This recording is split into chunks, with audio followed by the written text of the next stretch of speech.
Welcome back to the Bad Blood podcast. This is a version of Fighter and the Geek with Seamus Devlin. Seamus, how are you, my brother?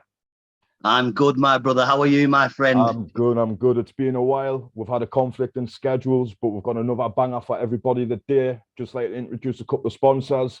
Mr. Bloom's Black Seed Oil Mechanics. Get onto their Facebook page, their YouTube page. You'll see what their products is all about. Fantastic lifestyle products. Health benefits a lot.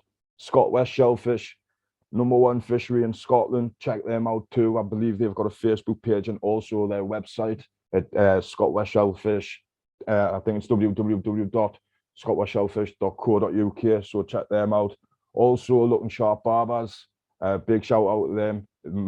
Massive support. Keeping the hair on top. Well, it's a bit messy at the minute, but I'd like to give a massive shout out to them. Seamus, my brother. Yes, man. I just want to give a shout out to Brave Faces UK and Trevor Abraham, one of my new additional sponsors. Also, a massive shout out to Casual Minds Matter in Burnley.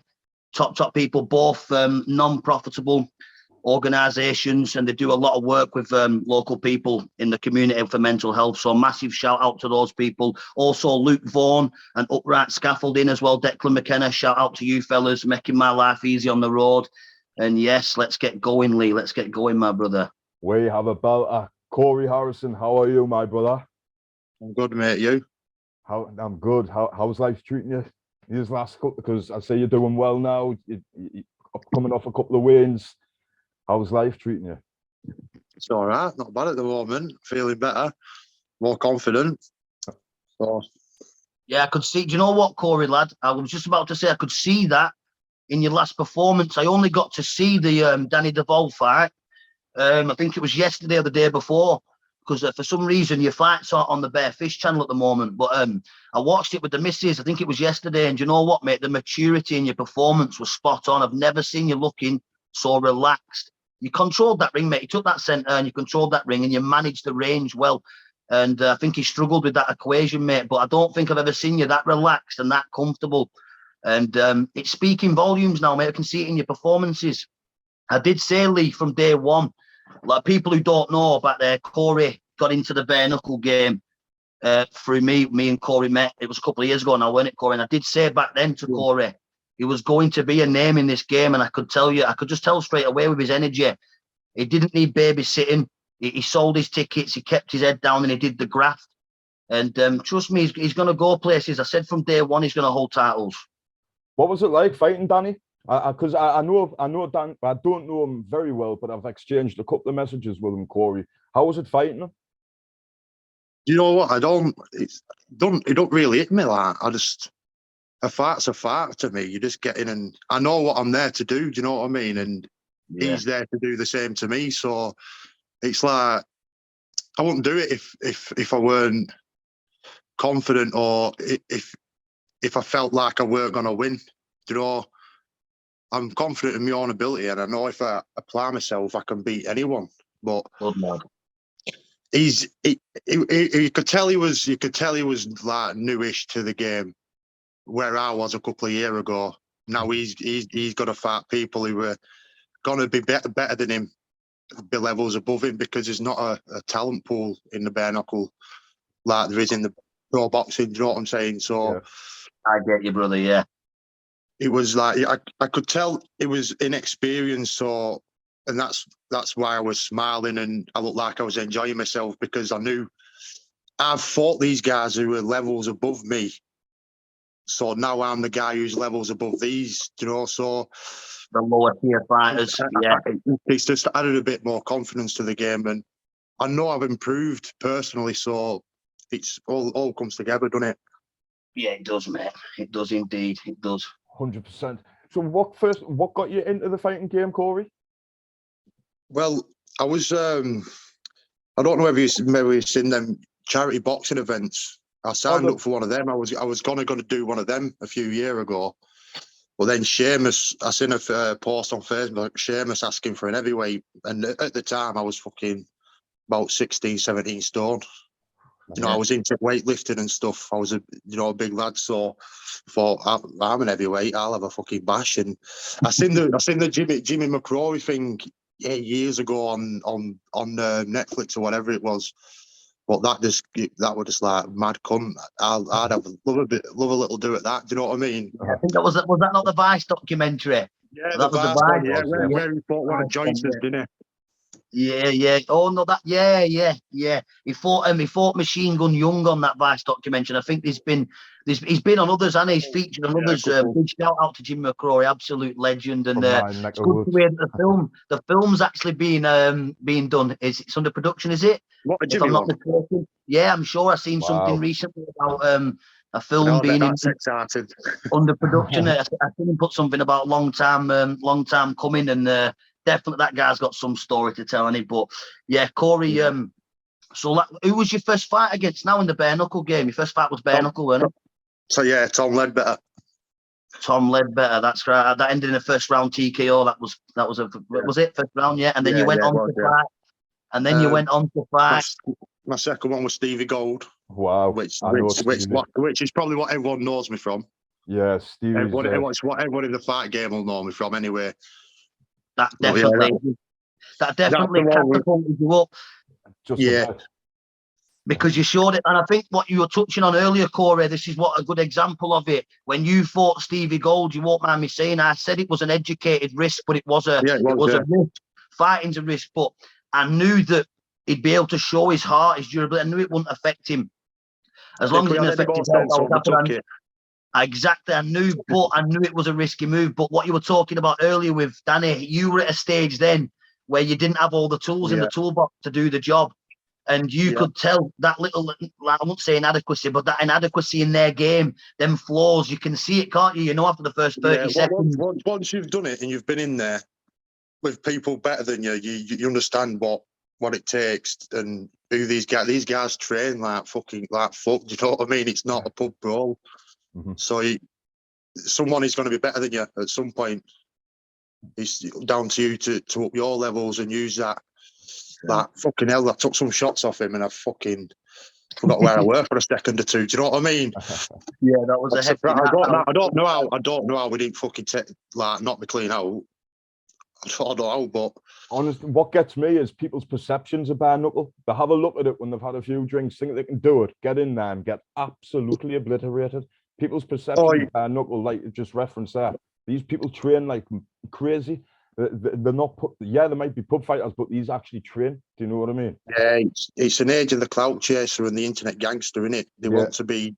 They're doing it not like I got into it because I wanted to better myself. And once I had my first fight, well, after the Stevie fight, I knew there was levels, and I wanted to be at the top level. So I want to win things. I'm here to make a name, make my mark in this game, not to be seen as, on the internet, be part of a cool crowd. Do you know what I'm saying? Yeah. The social media fighter. That's what I've said. We've had this conversation many times, and it's everywhere. I'm not mentioning names. I'm not in the business of doing that. Do you know what I'm saying? But not enough time to mention up names. There's a lot of it about now. Clout chasing. These social media fighters that they're pimping themselves out on social media. Smoke and mirrors. What they're showing you is not what they're really made of. And as I've said a million times before, that ring is a lie detector. No quicker will a man's lies fall apart than inside that ring. 100%. And doesn't it always seem to unravel? Them lies always seem to unravel. But like I said, this is what I was talking about with Corey. When I first started the promoting game, it's no secret, I was in the bare knuckle game first. And I started promoting, and I was actively fighting as well as promoting in the game. And Corey was the only guy I met from up this way. No disrespect to anybody else, but the only guy that I met from up this way that it was true to himself. Do you know what I'm saying? I could tell there was no bullshit, no bravado, no hidden ulterior motive. He wanted to fight. He wanted to get up that ladder. He wanted to better himself as a fighter. Everyone loves the notoriety that comes with the accolades, the respect, the fighter's pride. But I could see that his intentions were genuine and he wanted to get somewhere with it. And you know what? He's been unflinching. Sometimes we don't see each other for a week or two at a time, do we, mate? You know what I mean? We don't see each other for a few weeks at a time. But when we do see each other, we hit off where we left off. He's a good lad. He trains hard. He applies himself. He goes to different places. He doesn't need anyone to hold his hand. And that's why he'll go somewhere, because he wants it. He wants it. This guy was travelling as well, Lee, on the bus with me every single day over to Oldham, over to Rochdale every single day on the bus, sparring with heavyweights, prospects in the professional game. I've seen the work this lad's put in, and it's good to see it rubbing off, mate, because I've been with him from day dot when he was a greenhorn, and it's good to see where he's heading. See, like you just said there, we're in the age now where social media, you get your social media fighters, and they do get unraveled now. Like you say, YouTube, I can say this because this is my line of work. YouTube has went crazy for it at the minute. Everybody, it went fucking mental. And I don't say that very lightly. And you're very right. It does unravel, and it's like a massive lie detector in that ring. How hard is it not? How hard is it to not get caught up in that bullshit when you actually are a fighter? I leave them to it, me. Seamus will tell you, I don't get involved. I don't care about what anyone else is doing at all. It don't concern me. You know, I can have opinion on things, and if people ask me my opinion, I'll give it gladly. But what everyone else is doing, I couldn't give a fuck. As long as I'm right and what I'm doing, the people around me are good. I don't need nothing. I'm fine. I'm getting on with my life. Do you know what I mean? The first time you started getting involved in that bullshit, start caring about what everyone else is doing, is where you're going to lose yourself there. Do you know what I mean? And then you're going to get caught up in it, and you're going to be rolling like a ball and getting bigger and bigger and bigger and bigger into the bullshit. And then it gives you some sense of fucking heart and like you're better than anyone else. And then this, because people are watching you. Do you know what I mean? It basically heartens their subjective sense of who they are. They've built up something in their head of who they are, and they've got to give off that impression. Do you know what I mean? It's got to match it, and it's now it's become a big thing. That's where the lies come in it. Yeah, YouTube is now blown up. Like Lee said, it's gone massive now. It's almost like the new television. It's like the new soap opera, watching a lot of the stuff unfold. And 100%. Do you know what? It is half entertaining because I watch. I watch a lot. I watch, you will yourself, Lee. You know what I mean? We'll all watch this stuff unfold. It's entertaining, but when it comes to fighting and the social media thing, I like to use the social media as a platform to, and I do it quite well, project a lot of positive stuff out there. Pick up a lot of traction. I mean, look, I've got 8 sponsors. That's because I put myself out on social media in a positive light. I don't use it as a springboard or a catapult to slating anybody or bringing anyone down or heartening my views. If somebody wants to follow my journey, they follow my journey. If they don't, they don't. If you're just organic and you roll with it, then it's sweet. But there's a lot of people out there now that are jumping on that bandwagon, and no disrespect, but if they want to clean bare knuckle up and give it a professional image, there's certain people that I feel will have to be either there'll have to be penalties out there for certain behaviours. There's going to have to be a certain way people conduct themselves. There's going to have to be a certain. Do you know what I'm trying to say? You can't. It's not. If one of these guys gets seriously injured on a promotion, right, and something's going to happen in it. It's going to fuck things up for everyone else because that he's not training. He's just coming in just to fucking take a little beating. It's weird. Do you know what I mean? 1,000,000%. I mean. I'm going to keep somebody's anonymity very, very, very like thingy. I'm not even going to mention his name, but as a kid from Scotland who should not have even been fighting a couple of weeks ago on a bare knuckle show, and that's all I'm saying. You know what I mean? I know exactly. It's going to shut businesses. Like some of these promotions have been built from fucking nothing.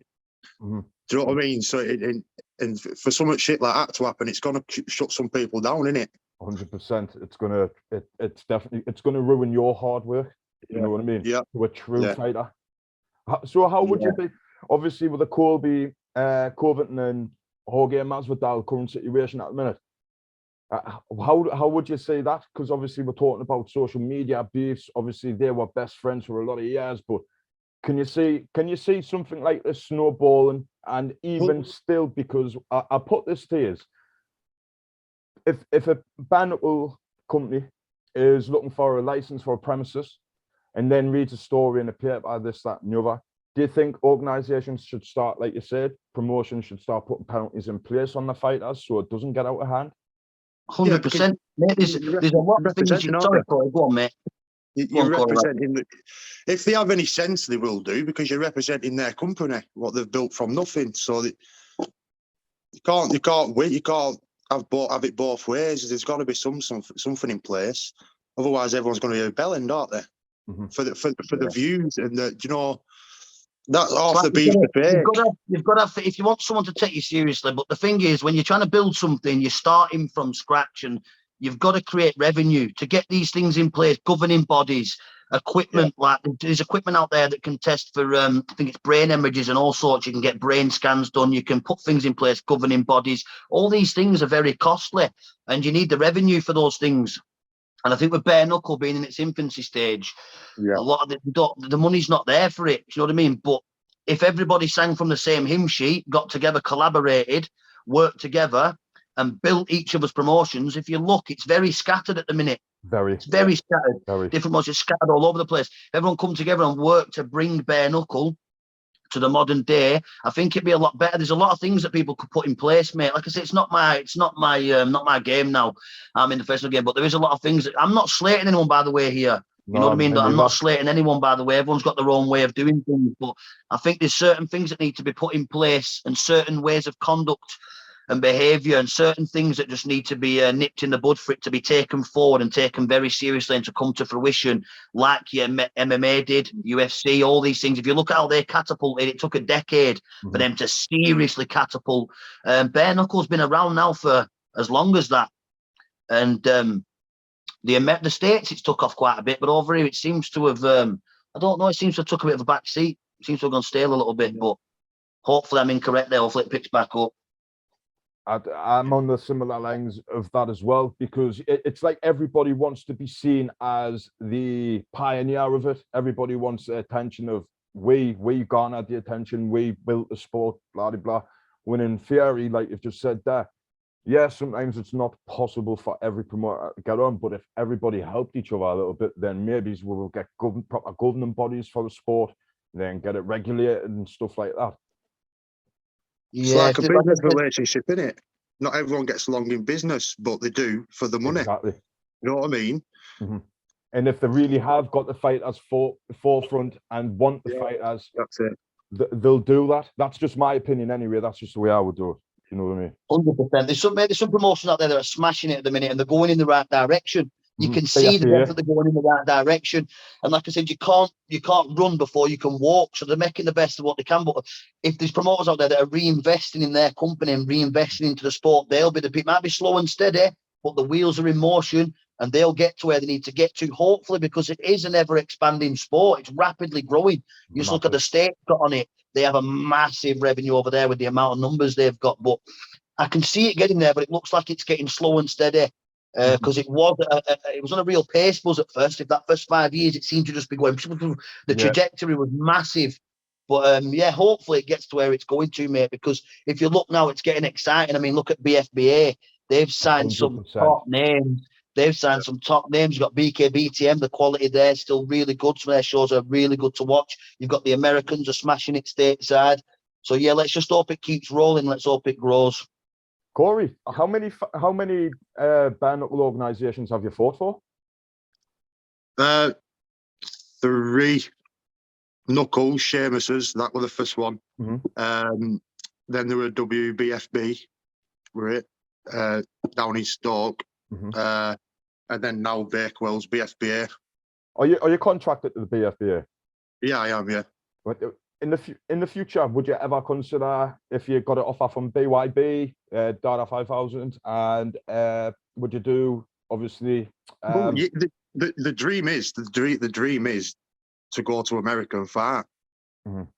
Whether it be for one of them, BKFC would be my preferred choice. Don't get me wrong, I won't lie about that, but it's everyone's dream is to go to America and fight. Every fighter's dream, especially Vegas, a big fucking major one. That'd be buzzing, but you got to work hard, though. Do you know what I mean? It's not. I've seen what it takes. I've seen what it takes. Some of these guys are animals in and out of the gym. Do you know what I mean? Yeah. So I've seen exactly what it takes to get to them levels. So that's what I'm aiming for. I've noticed a couple of a big handful of the ones in America, BYB and BKFC. Some of them are savages. Some of them are savages, pure savages. I'd say Corey's the minute where he's at is perfect. He's at the perfect place. And one thing I will say for Bakewell as well is he's giving him the perfect fights. The matchmaking for where Corey was at couldn't be better right now. So I've got to tip my hat to Bakewell there. He's definitely on the right path, but I think he's a year or two away from those big fights. But he knows he's going to have to work towards that. And he's not stupid. He knows he's going to have to take some bumps in the road. He might have to take the odd L along the way. But it always makes that sweet taste even sweeter when you've had a little bit of bitter on the way. He knows this. But he will get there. Mark my words, he will get there. Massive faith. Massive faith. Obviously, Corey, do you know when, obviously the BFBA, how long are you contracted for? I think it's 4 fights. It's either 3 or 4 fights. They don't do it by years. They do it by fights at BFBA. So I'm sure it's 3. So I think I've got 1 more, and then I have to sign another one, I think. But I'll be staying there because he's a good man, Bakewell. He's a fair man as well, and he knows what he's doing as well. So I've got no arguments about the way he runs things and the way he's treated me. So he couldn't have treated me any better, to be fair. But my career, I think my career's been the wrong way around on it. Like the last 2, I should have fought them after Tom, after the 2nd and 3rd. You know what I mean? It's been a bit. It's been a bit.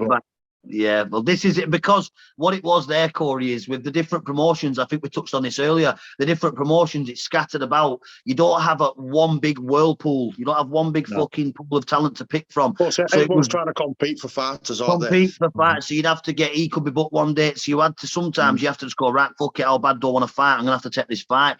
So you ended up in fights that you should have been in now at this stage in your career back then. Yeah. But all it did was it just upped your value, mate. Because people got to see and people knew he's an entertaining lad. He'll come to fight. He's durable, so we'll get a bit of a bloodbath. And it's good to see, mate. You've been in some crackers, lad. You've been in some crackers. I know. I'm going to entertain fights. How does it feel to actually have to take those fights when I'm not being disrespectful here, but when you know yourself that you're not really there yet? I don't know. It's weird because I was watching.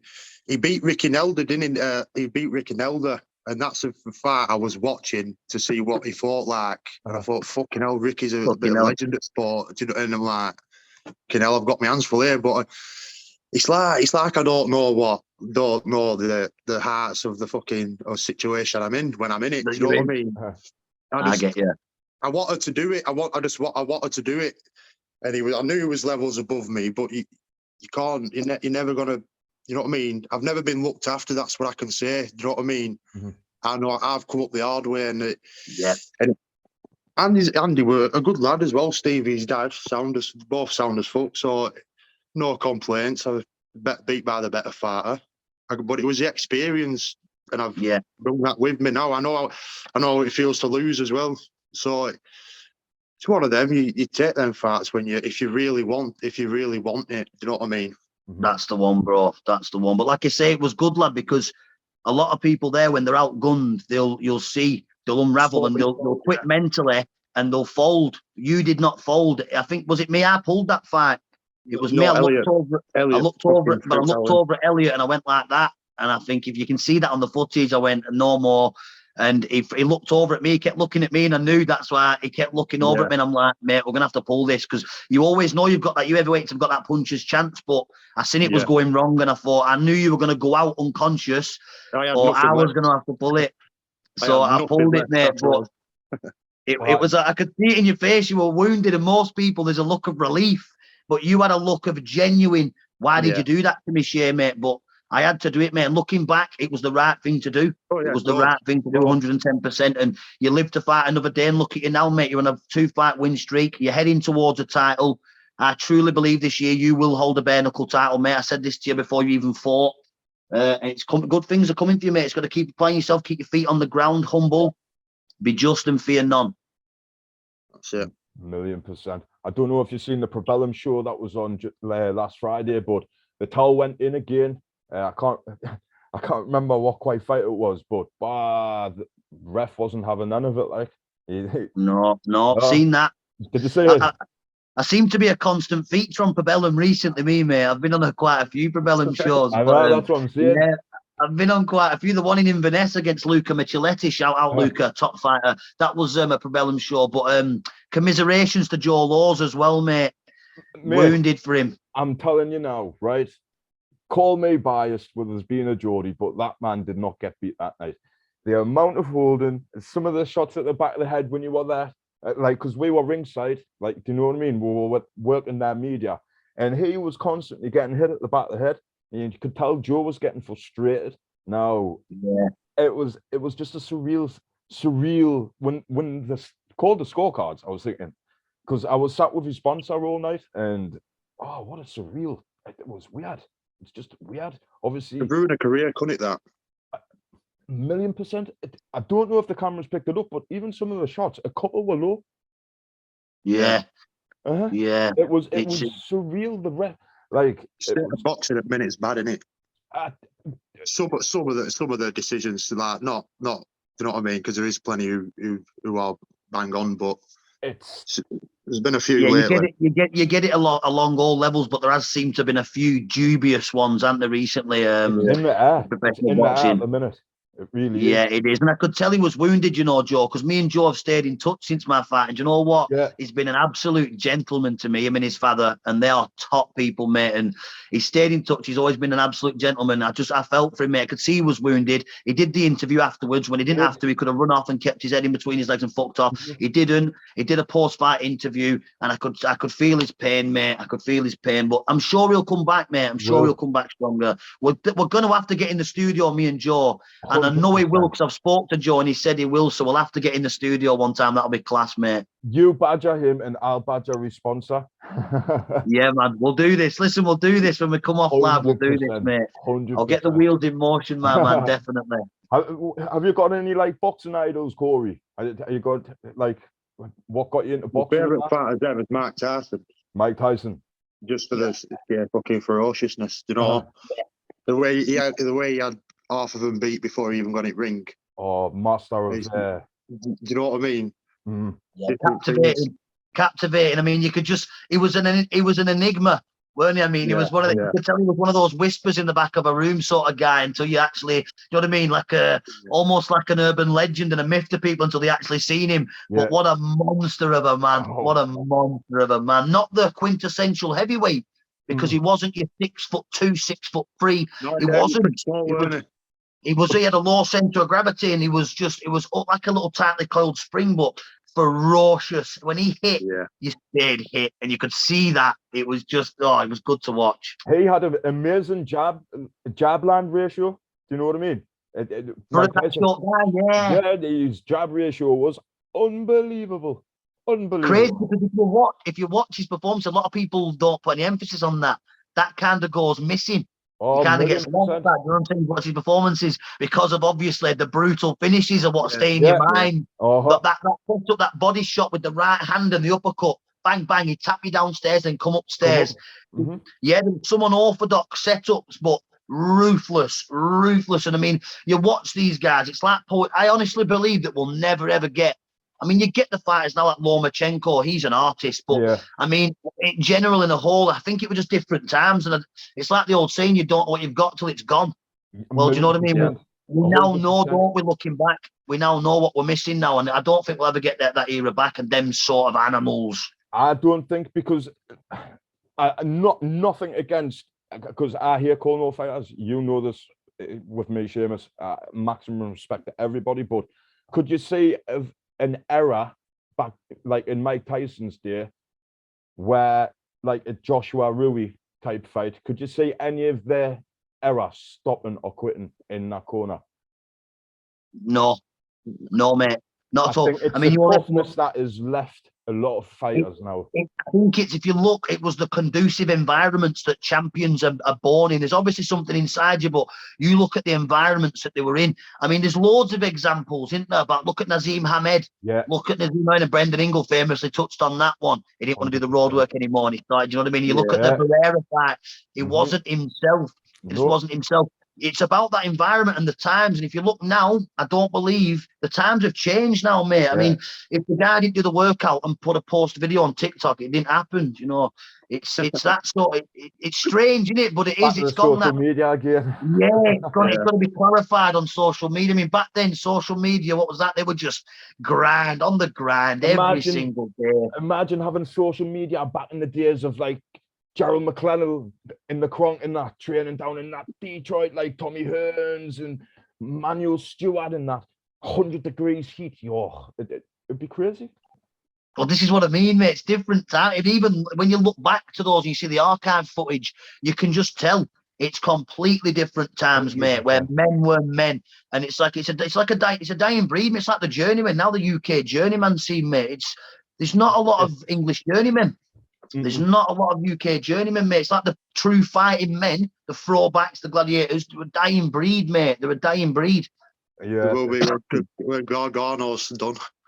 There'll be plenty of journeyman about taking over the world, innit? The new knobby knobs of boxing, mate. That man is, mate, he's smashing it. But you know what?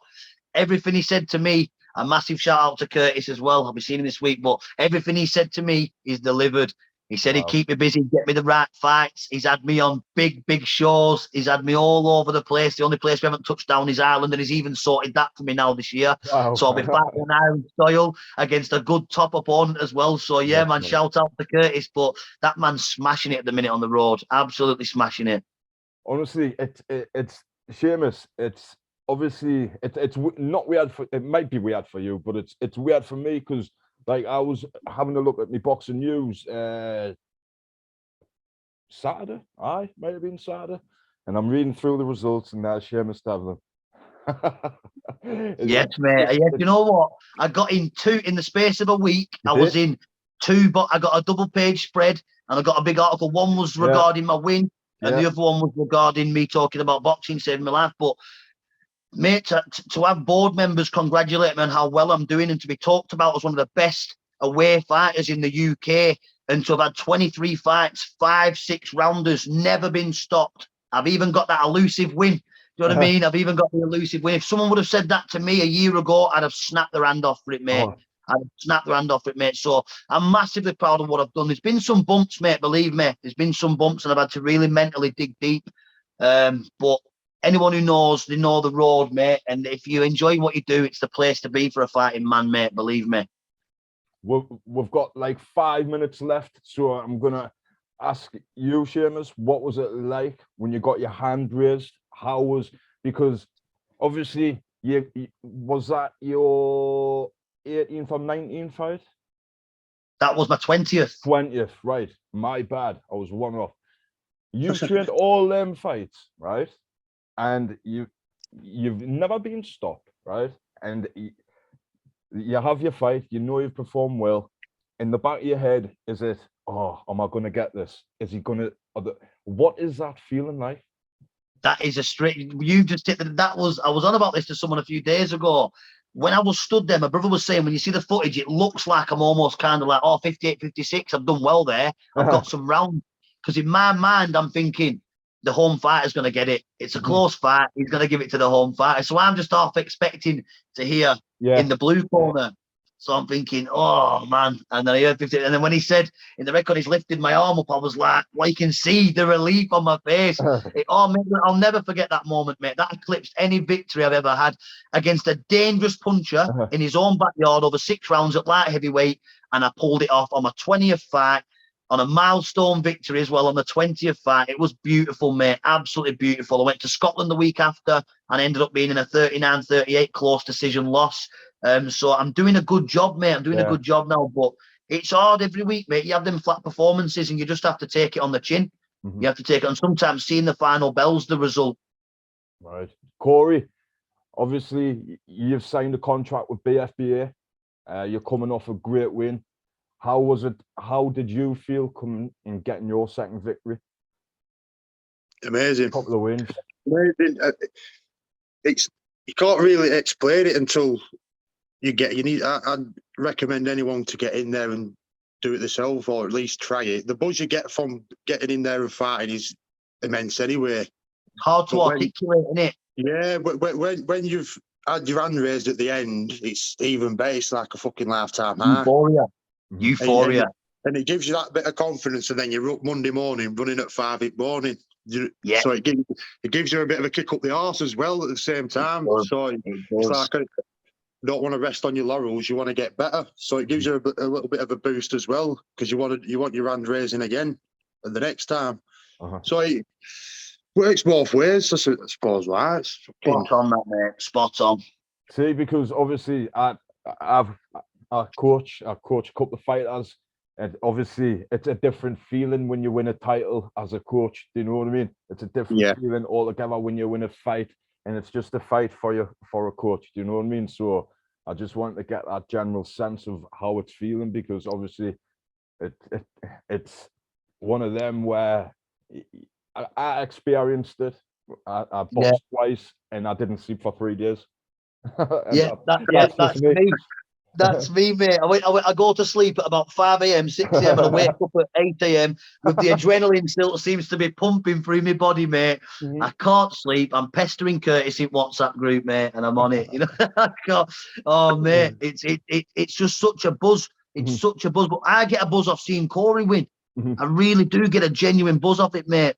It's magic, like you said. It's a different feeling when you're on the outside from a coach or a friend's perspective.